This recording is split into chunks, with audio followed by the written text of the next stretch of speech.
और भारत की भूमि पर जन्मा एक ऐसा वीर योद्धा जिसका नाम सुनते हिंदुस्तान के कई बड़े हुक्मरानों की रूह तक कांप उठती थी।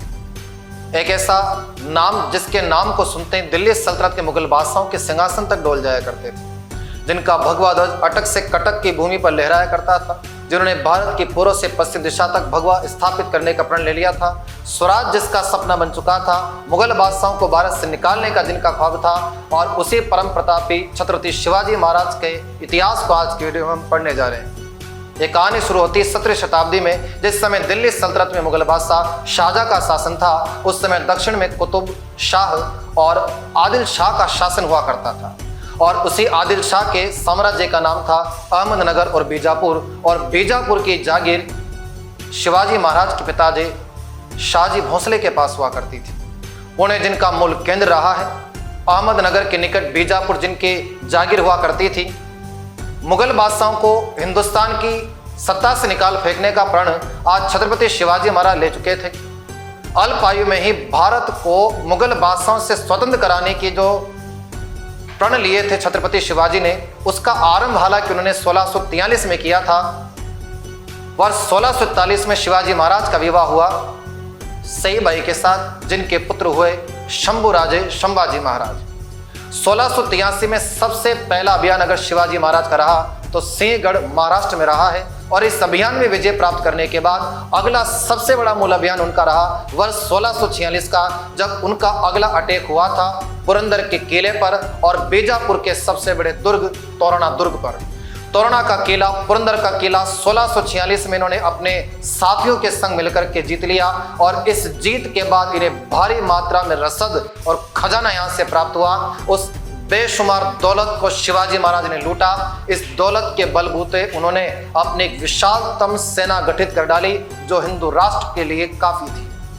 शिवाजी महाराज इस अभियान को जीतने के बाद अगले 2 वर्षों तक कहीं नहीं रुके। दक्कन जिनका इस समय सबसे बड़ा टारगेट बन चुका था, और दक्कन के अभियानों में 2 साल, केवल 2 साल, वर्ष 1646 से 48 के बीच में, चाहे वो कोंडाना हो, चाकड़ हो, राजगढ़ हो, पुरंदर हो, चारों किलों पर लगातार छत्रपति शिवाजी अपने भगवा झंडे गाड़ चुके थे।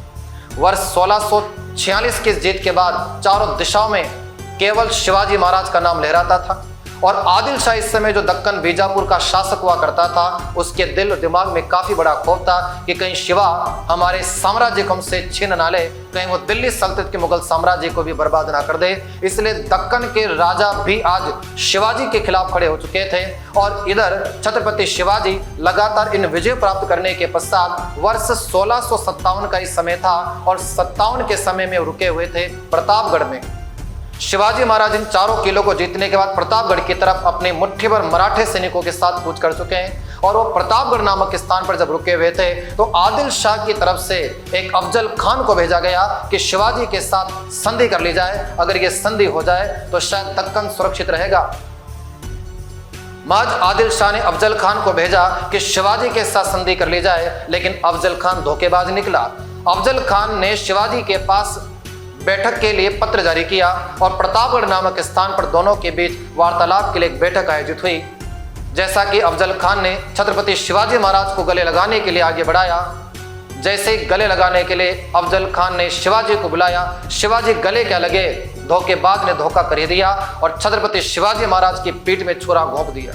हालांकि इस समय छत्रपति शिवाजी महाराज अपने वस्त्रों के अंदर, पोशाक के भीतर लोहे का कवच धारण किए हुए थे, इसलिए शिवाजी महाराज तो ना मरे, लेकिन छत्रपति ये जानते थे कि ये मुगल हैं, धोखेबाज हो सकते हैं। उनके हाथों में बाघ नख था, और उन्होंने उसे अफजल खान के पेट में जो तेज गति से मारा कि लहूलुहान होकर के अफजल खान मर चुका था। अफजल खान की इस हत्या के पश्चात अफजल खान की फौज के 10,000 लड़ाके वापस घोड़े दौड़ाते पीछे की तरफ लौट गए, और जब वो वापस अपने बादशाह आदिल शाह के पास भागने लगे तो भागते हुए 10,000 लड़ाकों के पीछे मराठा साम्राज्य की जो फौज भागी, 8,000 भागते हुए उन सैनिकों की गर्दनें काट डाली।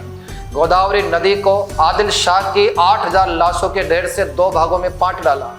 दक्कन लगभग इस समय बीजापुर के बाद शिवाजी मराठा साम्राज्य के अधिकार में आ चुका था। आदिल शाह इस अपमान का बदला जरूर लेगा, क्योंकि उसके 8,000 लड़ाके और अफजल खान जैसे बड़े सामंत सूबेदार की हत्या छत्रपति शिवाजी महाराज कर चुके थे। यही नहीं रुका अभी आदिल शाह शिवाजी को धोखे से फिर मारना चाहता था और आदिल शाह को यह बात पता चलती है कि प्रतापगढ़ से शिवाजी अपने 600 मराठाओं को लेकर के निकल चुका है और सीधा जाएगा कोल्हापुर और कोल्हापुर पर अटैक करेगा। और शिवाजी ने अपने 600 मराठा और मावलों के साथ मिलकर कोल्हापुर को जीत लिया। कोल्हापुर को जीतने के बाद निकट ही पड़ता है पालना और पालना के किले पर उन्होंने अपनी विजय प्राप्त की। 600 मराठे और मावले उनके साथ यहाँ रुके हुए थे और इस बात की भनक लग जाती है आदिल शाह को। आदिल शाह शिवाजी महाराज को चारों ओर से घेरने की साजिश रचते हैं और फिर से एक बड़ी फौज उन्होंने भेजी। इस बार अटैक करने की तैयारी थी पालना के किले पर, लेकिन इधर शिवाजी महाराज पालना के साथ साथ आसपास के 17 छोटे बड़े किलों को अपने अधिकार में ले चुके थे। हम ये कह सकते हैं कि बीजापुर का 1/4 भाग, 1/4 भाग जिस पर छत्रपति अपने भगवा झंडे गाड़ चुके थे। और फिर शुरुआत धोखेबाजों का सिलसिला। तो फिर यहाँ पर पालना के अभियान में जब 10,000 से ज्यादा सैनिक चारों ओर से पालना के किले को घेर लेते हैं, शिवाजी मराठा को पता चल चुका था कि आदिल शाह ने फिर हमारे साथ धोखा कर ही दिया। लेकिन कुछ दिनों तक छत्रपति किले का द्वार भीतर से बंद रखते हैं। दुश्मन की सेना बाहर पड़ाव पर पड़ी रहती है। जब लगा हमें कि दुश्मन की सेना में रसद कबा हो चुका है, अब वो अटैक करने ही वाले हैं, इस समय छत्रपति शिवाजी महाराज अपनी मराठा फौज के साथ पीछे के रास्ते से घोड़ों सहित चले जाते हैं और मुगल सेना या आदिल शाह की सेना ने हमारे 600 मराठे और छत्रपति शिवाजी महाराज का पालना से निकलने के बाद उनका पीछा किया। 10,000 की आदिल शाह की फौज, 600 मराठे और मावले। इस समय उनमें एक सेनापति था बाजी प्रभु देशपांडे। ये हम भांप चुके थे कि हम ज्यादा दूर भाग नहीं पाएंगे, इसलिए बाजी प्रभु देशपांडे ने छत्रपति शिवाजी से कहा था 300 मावले छत्रपति शिवाजी के साथ पूना की तरफ जाएं और 300 मराठाओं हमारे साथ रुक जाएं। हम आदिल शाह के 10,000 के सैनिकों को रोकने का प्रयास करेंगे। शिवाजी मराठा 300 मावले लेकर के यहाँ से रायगढ़ की तरफ निकल चुके हैं, जबकि 300 मराठे और मावले लेकर के बाजी प्रभु देशपांडे रुक गए बीच मार्ग में ही। और 10,000 की वो फौज, साल वो 1660 का, और 300 मावले और बाजी प्रभु देशपांडे, एक वीरता का अद्भुत कौशल जो नजर आया। 300 मावलों के बलबूते बाज स्वरूप उस बाजी राव देशपांडे ने 10,000 मुगलों को पूरी रात रोके रखा। भले पूरी तरीके से रक्त रंजित हो चुके थे, चारों दिशाओं में उन्होंने मुगलों की लाशों के ढेर बिछा दिए। सिर्फ एक इंतजार था इस गूंज का, उस तोप की आवाज का, कि जैसे छत्रपति रायगढ़ किले को जीतेंगे, वहां से तोप छोड़ी जाएगी, बारूद का गोला छूटेगा। ये इस बात का संकेत होगा कि छत्रपति रायगढ़ पहुंच चुके हैं। और वो सुबह का समय था, भोर हुई और रायगढ़ की ओर से जब तोप चलाई गई तो गोले की गूंज से बाजी प्रभु देशपांडे खुश हुए। चारों ओर से वो घेर लिए गए, लहूलुहान थे, जख्मी थे, मरणासन स्थिति में थे, लेकिन फिर भी वो जब मरे तो हंसते मरे। हाथ में वो तलवार थी, मूंछों पर अब भी ताव था और गुरूर इस बात का हमने अपनी स्वामी भक्ति का कर्ज अदा किया। छत्रपति को सुरक्षित सकुशल उनके रायगढ़ तक पहुंचा ही डाला। रायगढ़ का किला हमेशा से छत्रपति शिवाजी महाराज की छत्र छाया में रहा है। चाहे फिर उनकी राजधानी कहें तो रायगढ़ रही, उनके हम मृत्यु का समय देखें तो रायगढ़ रहा है, उनके राज्याभिषेक की अगर भूमि कही जाए तो रायगढ़ रही है। तो रायगढ़ उनके जीवन का एक अभिन्न अंग माना जाता है। आदिल शाह की फौज यानी कि इस बार भी निराश हो जाती है और इसी समय फिर मुगल बादशाह उधर शाहजहां जो थे, उनकी दिल्ली में तबीयत हुई नासाज और उनके बाद सल्तनत के वली चुने गए शहंशाह औरंगजेब। औरंगजेब जिस समय हिंदुस्तान की सल्तनत के बादशाह बने तो दक्कन जो उनके अधिकार में आया करता था, आदिल शाह, कुतुब शाह जो उनकी कठपुतली मात्र हुआ करते थे, आज वो दक्षिण में खौफजदा थे। दक्षिण के लगभग 23 ऐसे किले थे जो बादशाह औरंगजेब के अंडर हुआ करते थे और धीरे धीरे उन सभी 23 किलों पर छत्रपति शिवाजी महाराज ने अपना भगवा झंडा गाड़ दिया था। साल 1662 का समय जब अहमदनगर अभियान चलाया गया और अहमदनगर अभियान में शाइस्ता खान को भेजा गया। औरंगजेब की शाइस्ता खान के नेतृत्व वाली सेना सबसे पहली बार आज शिवाजी महाराज के साथ लड़ने आई और इस युद्ध में मुगल सेना पराजित हुई और छत्रपति महाराज जीत चुके थे। लेकिन शाइस्ता खान रुका नहीं। औरंगजेब ने दिल्ली से 1.5 लाख मुगल सैनिक शाइस्ता खान के नेतृत्व में भेजे और उन्होंने सीधा अटैक कर दिया पुणे महाराष्ट्र के ऊपर। अब भी मुगल सेना वहीं डटी हुई थी, लेकिन छत्रपति ना रुके।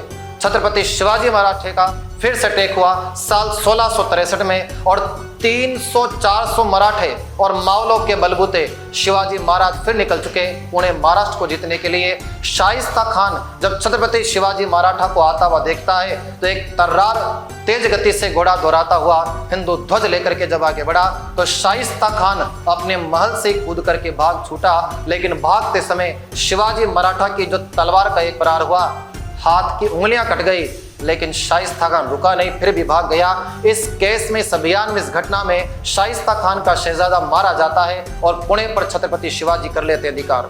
मुगल बादशाह औरंगजेब भयभीत हो जाता है कि दक्कन का पूरा साम्राज्य हमारा समेट दिया, चाहे वह कुतुब शाह हो, चाहे आदिल शाह हो, चाहे अफजल खान हो या फिर शाइस्ता खान हो। रायगढ़, राजगढ़, कोंकाना, कोंडाना, चाकण, सारे किलों पर अब तक दक्षिण में शिवाजी मराठा साम्राज्य का वर्चस्व कायम हो चुका था। सन 1664 अभी तक भी छत्रपति नहीं रुके हैं। 1664 में सूरत पर आक्रमण हुआ और सबसे पहली बार मुगल बादशाहों का जहां से व्यापार हुआ करता था, सूरत के बंदरगाह के सारे व्यापारिक माल को लूट लिया गया। भारी मात्रा में वहां से रसद और धन हमें प्राप्त हुआ, जिसके बलबूते शिवाजी मराठा साम्राज्य की ताकत और दोगुनी हो गई। सन 1664 और 1670 ये वो वर्ष रहे हैं जब शिवाजी मराठा साम्राज्य की सेना ने मिलकर के सूरत को 2 बार लूट डाला। 1664 में मुगल सल्तनत अब डगमगाने से लगी थी क्योंकि दक्षिण पूरी तरह से सिमट चुका था, तो साल 1665 में शिवाजी मराठा को पराजित करने के लिए राजपूतानी की इस वीरभूमि से कई योद्धाओं को भेजा गया। फिर चाहे जोधपुर के जसवंत सिंह राठौड़ हो या मेवाड़ के महाराणा राज सिंह जी हो या फिर आमेर के कछवा वंशी राजा मिर्जा राजा जय सिंह हो। सन 1665 में पुरंदर नामक स्थान पर दौड़ा गया और इस पुरंदर युद्ध में मिर्जा राजा जयसिंह के साथ औरंगजेब ने लगभग 1 लाख सैनिक भेजे थे। 1 लाख सैनिकों के बलबूते एक तरफ मिर्जा राजा जो कछवा वंशी रहे हैं, तो एक तरफ भगवान राम जी के पुत्र लव के वंशज यानी सिसोदिया शाखा के ही राजा शिवाजी महाराज थे। छत्रपति शिवाजी मराठा और मिर्जा राजा के बीच में सन 1665 में पुरंदर का युद्ध हुआ और युद्ध में जब छत्रपति शिवाजी मिर्जा राजा जयसिंह से पराजित हुए तो शिवाजी के सामने मिर्जा राजा ने एक संधि प्रस्ताव रखा जो 11 जून 1665 का हुआ, इतिहास में जिससे पुरंदर की संधि के नाम से जाना गया।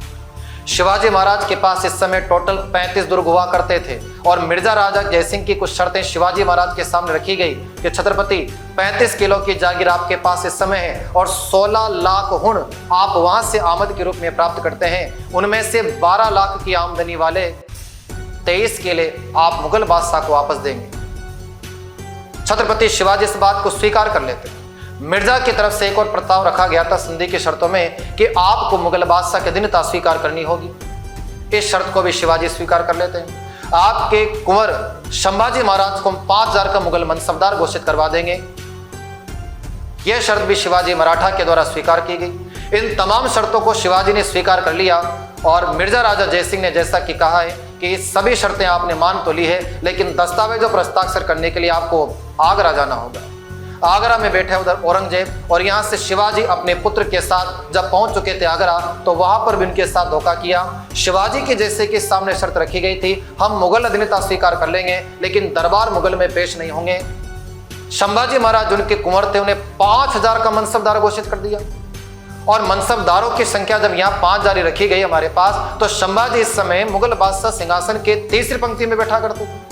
जहां बादशाह बैठा है तो आगे 7000 का मनसबदार, फिर 6000 का मनसबदार, फिर 5000 का मनसबदार। और संभाजी इस समय आयु में छोटे थे और शिवाजी मुख्य द्वार पर खड़े हुए थे। जब संभाजी महाराज तीसरी पंक्ति में खड़े हुए और औरंगजेब को देख नहीं पा रहे या सल्तनत की दरबार में चल क्या रहा है, जब वो कुंवर शंभा नहीं देख पा रहे, शिवाजी महाराज अपने बेटे का अपमान बर्दाश्त ना कर सके और शिवाजी महाराज ने संभाजी को अपने दरबार से बुला लिया। शंभा चले यहाँ से।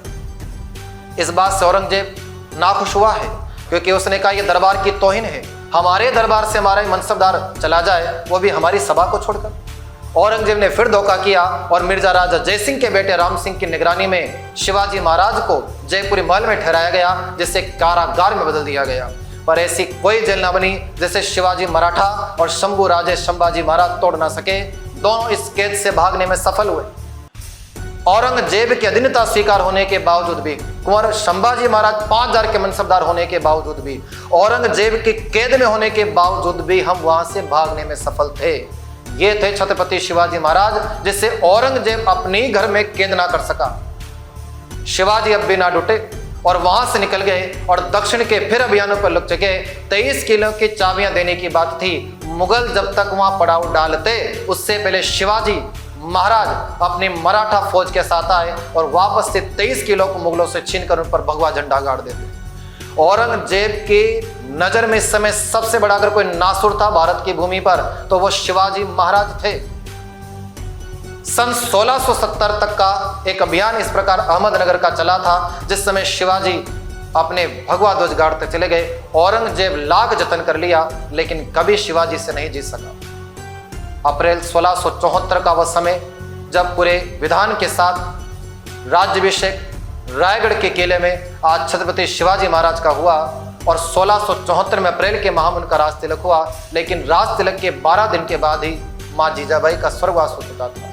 तो पूरे विधि विधान के साथ, मंत्रोच्चारण के साथ, तांत्रिक क्रियाओं के साथ छत्रपति शिवाजी महाराज का अक्टूबर 1674 में उसी रायगढ़ के किले में पुनः एक बार राज तिलक हुआ। और सन 1677-78 का वो अभियान जिस समय दक्कन पर छत्रपति शिवाजी ने अंतिम भगवा झंडा गाड़ा, मुगल लाख जतन कर लिए लाखों की तादाद में, लेकिन कभी शिवाजी मराठा को पराजित ना कर सके।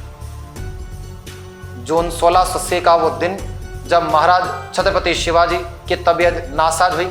कुछ इतिहासकारों ने बताया है कि उन्हें टाइफाइड जैसी एक बीमारी हुआ करती थी और वो कई समय से बीमार चल रहे थे और इसी बीमारी के चलते जून 1680 में लगभग 50 साल की उम्र में छत्रपति शिवाजी मराठा का निधन हो गया। लेकिन मुगल साम्राज्य के शहंशाह औरंगजेब हमेशा से इस बात को जानते थे, हम भले पूरी कायनात जीत लें लेकिन दक्कन और मेवाड़ भारत की भूमि के ऐसे दो भाग हैं जहां पर शायद कभी हम अपना मुगल परचम नहीं लहरा पाएंगे। शिवाजी के अंत होने के बाद ही उनके कुंवर शंभुराजे संभाजी महाराज फिर बने उत्तराधिकारी, जिन्होंने फिर वापस से औरंगजेब की नाक में दम कर दिया और मुगल सल्तनत के सिंहासन को फिर से हिलने के लिए मजबूर कर दिया। तो शंभुराजे संभाजी महाराज का इतिहास हम जानेंगे अगले वीडियो में। तब तक के लिए मैं आपसे विदा लेता हूँ। इसी प्रकार के ऐतिहासिक किस्से कहानियों को सुनने के लिए अगर आपने अभी तक हमारे चैनल को सब्सक्राइब नहीं किया है तो चैनल को सब्सक्राइब जरूर करें। वीडियो को अधिक से अधिक संख्या में लाइक और शेयर करें। तब तक के लिए जय भवानी, जय राजस्थान, धन्यवाद।